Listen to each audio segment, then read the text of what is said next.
दो मुद्दों पे चर्चा करेंगे। एक तो अर्बन लोकल बॉडीज़ और म्यूनसिपल कमेटीज़ पंचायत के इलेक्शन के बारे में जो आया, जो बात हम कह रहे थे कि वो इलेक्शन जो है वो डेफर है और उसमें सरकार ने जागी है सरकार के वाकई जो कांग्रेस पार्टी ने बात कही थी अपने ऑब्जेक्शन में 14 सितंबर को, ये 13 सितंबर 2023 का लेटर है जो कांग्रेस पार्टी ने भेजा था भल्ला साहब के दस्तखत से। उसमें हमने जो बातें उठाई थी उसको सरकार को मानना पड़ा है कि हमने दुरुस्त कहा था। पहली बात इसकी करेंगे। दूसरा, किसान आज परेशान है कि उनकी फसल, खास करके धान की फसल तबाह हो गई और जो अबियाना इरिगेशन का टैक्स माफ़ किया था सरकार ने बजट में, 2015 बीजेपी की सरकार थी, वो 7 साल के बाद अब अगला टैक्स तो ले ही रहे हैं, लेकिन पिछला एरियर जो है माफ़ किया हुआ एरियर भी कह रहे हैं कि वापस दो, उनको जो है वो तंग किया जा रहा है, जिसके बारे में आपको भल्ला साहब बताएंगे। ये जो लेटर था, आपको याद होगा कि जब चुनाव की प्रक्रिया शुरू हुई तो 4 अक्टूबर तक उन्होंने कहा कि 4 अक्टूबर को नोटिस निकला कि आप हमें जवाब दीजिए जो रोटेशन रिजर्वेशन ऑफ वार्ड्स पे चीफ इलेक्टोरल ऑफिसर की तरफ से एक नोटिस निकला था, जिसकी 9 तारीख उन्होंने कहा कि 4 दिन के अंदर अंदर आप ऑब्जेक्शन फाइल कीजिए। इतनी जल्दी थी सरकार को, तो हमने कहा भाई माकूल समय नहीं है। फिर 14 सितंबर तक सिर्फ 10 दिन का समय दिया गया था और हम भी उम्मीद करते थे कि चुनाव समय पे होंगे।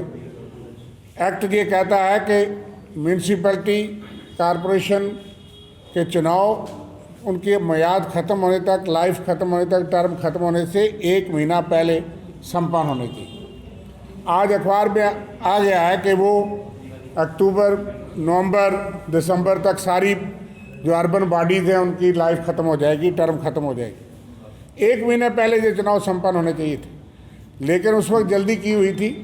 हमने भी कहा ठीक है, लेकिन जब चीफ इलेक्टोरल ऑफिसर से नोटिस निकला तो हमने पूछा कि ये कानून जो है ये तो बदल गया है, ये तो संविधान के तहत होना है और संविधान की 74th अमेंडमेंट अब कोई बहाना नहीं है 2019 के बाद। वैसे तो वो 73rd 74th पहले ही लागू थी, लेकिन हमने 2 चीज़ें लिखी थी। एक कि संविधान की 74th अमेंडमेंट के तहत ये चुनाव का इख्तियार और वोटर लिस्ट बनाने का इख्तियार जो है वो स्टेट इलेक्शन कमीशन को है, जो कि पंचायतों के लिए बना है। BR शर्मा जी हेड करते हैं, लेकिन अर्बन बॉडीज़ के लिए इस सरकार ने दावे बड़े करते थे, पिछले 9 साल में इन्होंने नहीं बनाया। तो हमने कहा आपको तो जुरिस्डिक्शन नहीं है। जो बात चीफ इलेक्टोरल ऑफिसर ने कानून के स्टडी के बाद माना कि ये बात सही है और गवर्नमेंट को कहा कि ये इख्तियार स्टेट इलेक्शन कमीशन के पास ही है, वो बनना चाहिए। दूसरी बात जो हमने लिखी थी वो लिखी थी, ये हमने लिखा था जो आपको मैं बताना चाहता हूँ। हमने वार्ड की रिजर्वेशन और उसमें भी कहा कि SC ST की पॉपुलेशन परसेंटेज नहीं बताई गई है, लेकिन दूसरी अहम बात हमने लिखी कि SC और ST तो ठीक है, लेकिन 73rd और 74th में राजीव गांधी जी ने जो अमेंडमेंट पेश की थी, जो कानून हमने कांग्रेस में पास किया था, उसमें OBCs की बात भी कही गई है कि वो अदर बैकवर्ड क्लासेस को भी रिजर्वेशन होनी चाहिए। इसलिए हमने लिखा था, जो हमने लिखा था कांग्रेस पार्टी की तरफ से, मैं पढ़ के आपको सुनाता हूँ। इन एडिशन, ज़रा इसको नोट करिएगा, in addition the Congress also favours and demands that OBCs be also given due reservations in view of the scope of such reservation in the PRs as per Constitution 73rd 74। ये हमने इनको लिखा कि आपने आज तक OBCs की रिजर्वेशन जैसे SC को है, ST को है, शेड्यूल कास्ट शेड्यूल ट्राइब को, ऐसे आपने OBCs के लिए नोटिफाई क्यों नहीं किया? उनको इन्फॉर्म किया कि कहीं ना कहीं कताई यहाँ पे है।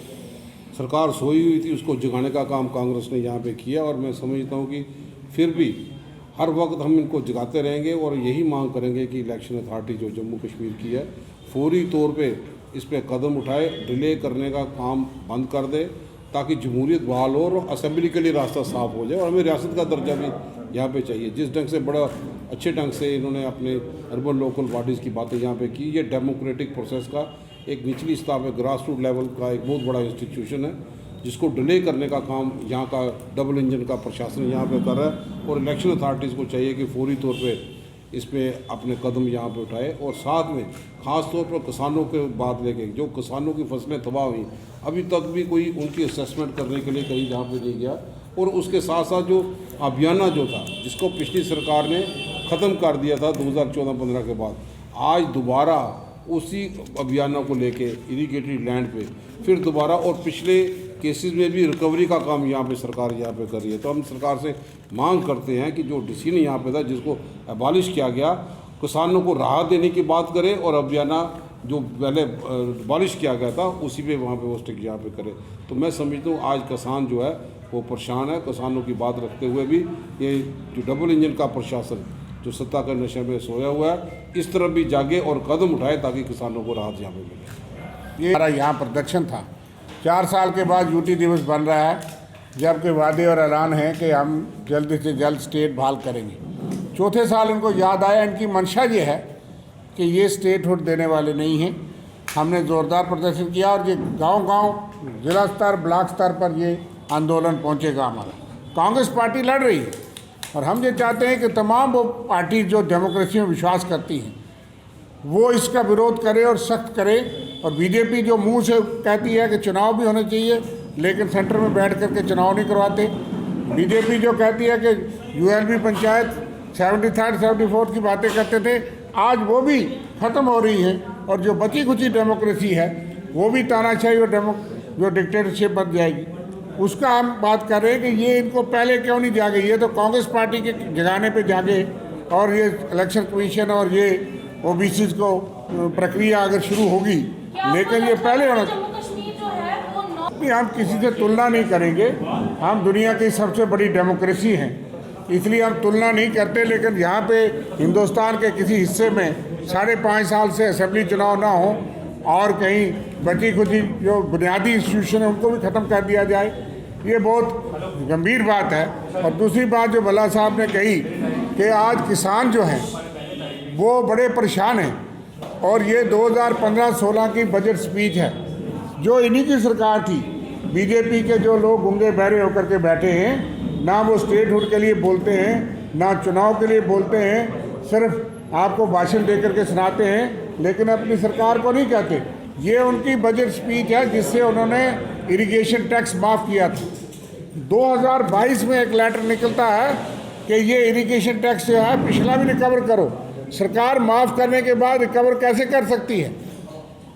लेकिन 7 साल का किसानों का एरियर उनको आज तंग किया जा रहा है। सारे जम्मू डिस्ट्रिक्ट और जहाँ पे थोड़ी थोड़ी नहर है जो कि माफ़ किया हुआ टैक्स है वो वसूल रहे हैं। ये बहुत बड़ा मुद्दा है। इसमें लाखों किसान जो हमारे जो है वो इस जद में हैं और रेवेन्यू अमले को रोज़ ऑर्डर किए जाते हैं। अगला टैक्स वसूल करने वाला की बात है। बीजेपी से हम पूछते हैं कि ये उनका कमिटमेंट थी इरिगेशन की और बीजेपी पीडीपी सरकार, लेकिन आज वो चुप करके बैठे हैं। 7 साल का एरियर एक किसान को माफ़ करने के बाद उसे दोबारा मांगा जा रहा है। ये एंटी किसान, एंटी फार्मर्स एडमिनिस्ट्रेशन है। बीजेपी गवर्नमेंट ने किसानों की 700 हत्याएं, 700 लोगों की शहादत जो है वो तो रिकॉर्ड भी है, लेकिन एंटी किसान कानून बना करके 1 साल तक किसान लड़ते रहे। लेकिन यहाँ भी ये एंटी फार्मर्स सबसे बड़ा है कि 7 साल के बाद आप रिकवरी के ऑर्डर करते हो खुद। यूटी एडमिनिस्ट्रेशन और ये 2 मुद्दे हमारे अहम सियासी मुद्दों से हट करके हैं। हम जमहूरियत के लिए और किसानों की बात आज हमने की है। मुद्दे